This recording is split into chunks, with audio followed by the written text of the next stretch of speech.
le journal.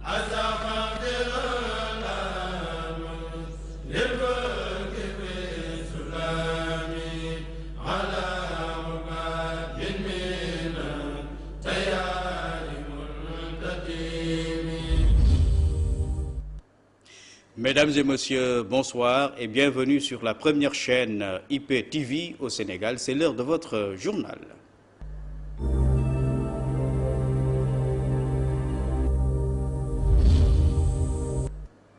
Au sommaire de cette édition, Journée mondiale sans tabac est célébrée ce 31 mai. Dans ce journal, nous vous proposerons une chronique sur la singularité de Touba qui en fait un non-événement. Une opération dénommée Port Épic a permis la saisine de 3,9 tonnes de médicaments contrefaits au Sénégal. Et puis, le chef de la junte militaire au pouvoir en Thaïlande annonce la tenue d'élections dans un an.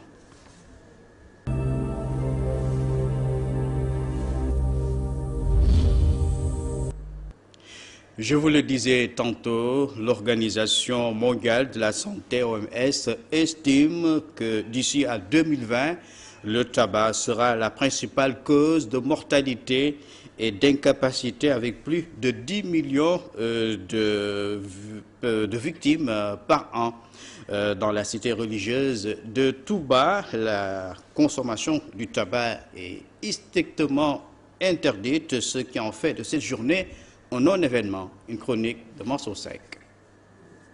L'Organisation mondiale de la santé, en adoptant le 31 mai comme journée mondiale sans tabac, se fixe indubitablement comme objectif une sensibilisation contre les méfaits du tabac. Déjà, dans plusieurs pays, une législation draconienne a été mise en place pour lutter non seulement contre le tabac, mais également contre sa publicité sous quelque forme que ce soit. Les autorités étatiques d'un pays à l'autre adoptent également des lois pour protéger la population contre les dangers du tabagisme. Interdiction de fumer dans les espaces publics, interdiction de vendre la cigarette à des mineurs, protection contre la fumée passive, etc. Tout cela confirme les préoccupations de l'Organisation mondiale de la santé, l'OMS, qui estime que d'ici 2020, le tabac sera la principale cause de décès et d'incapacité, avec plus de 10 millions de victimes par an.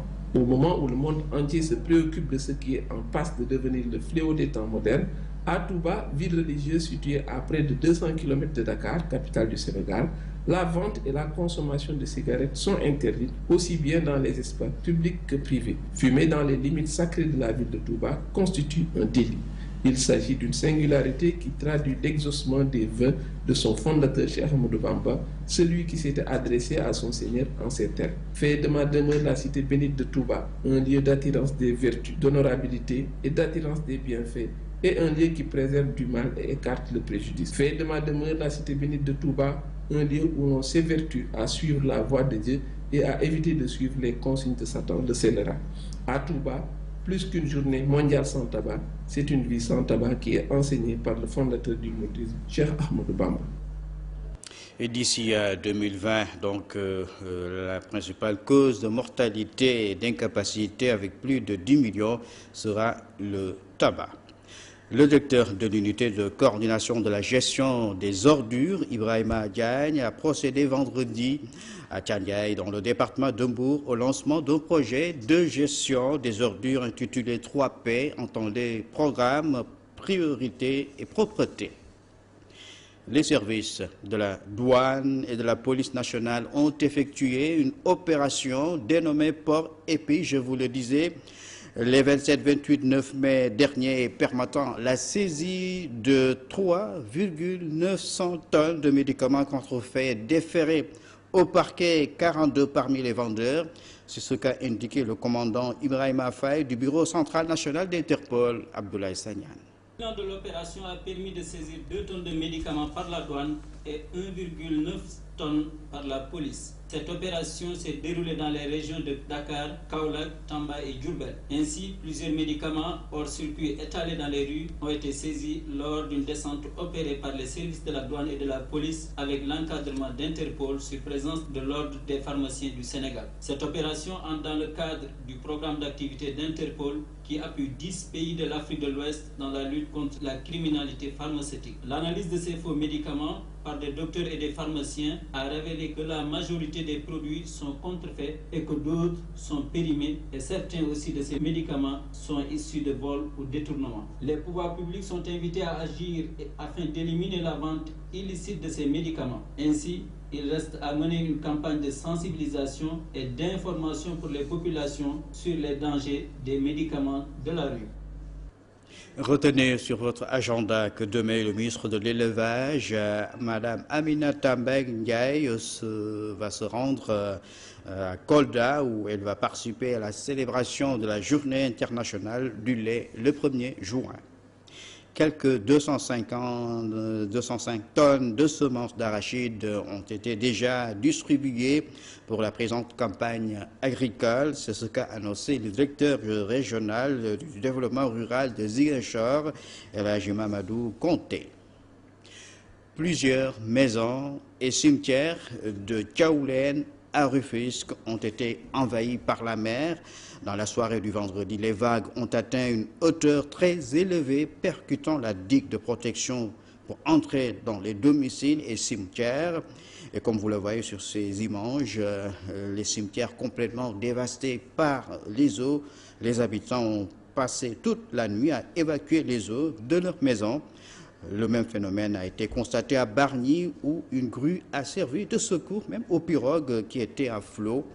D'ailleurs, les services de la météorologie déconseillent aux pêcheurs d'aller en haute mer ces jours-ci.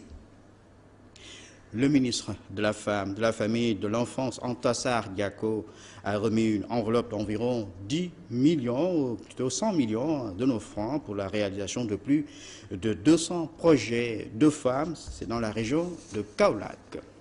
Et tout de suite, rapide suivant de l'actualité internationale.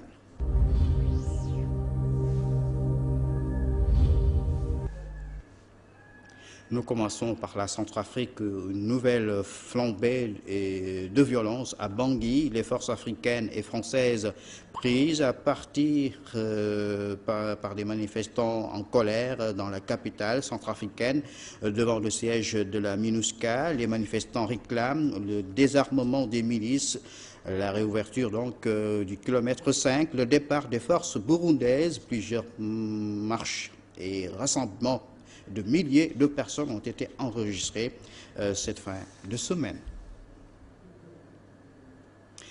En Thaïlande, il n'y aura pas d'élection avant au moins un an, une annonce faite hier par le chef de la junte militaire au pouvoir. Le général Chan Ocha a dévoilé une feuille de route qui prévoit une première étape de réconciliation nationale dans un pays profondément divisé après 7 mois de crise politique.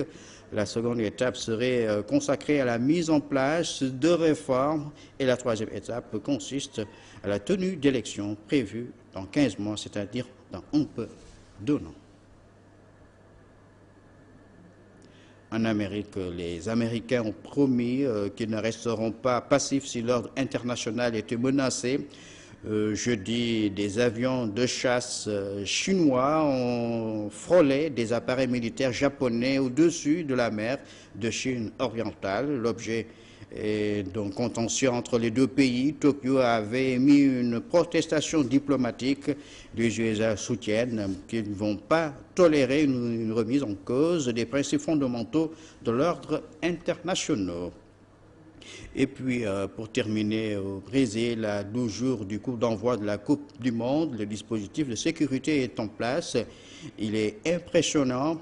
Les autorités veulent à tout prix éviter les débordements et qui pourraient menacer le bon déroulement de la compétition. Elles se sont dotées d'une salle de contrôle ultramoderne à Rio de Janeiro. 157 000 policiers et militaires seront aussi mobilisés. Jamais le Brésil n'avait déployé un tel dispositif de sécurité.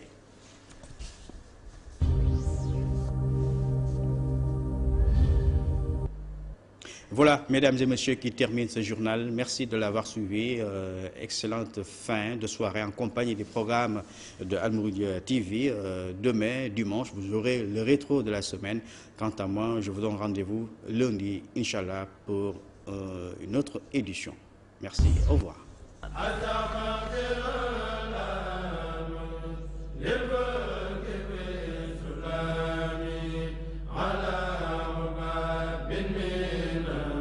Jaya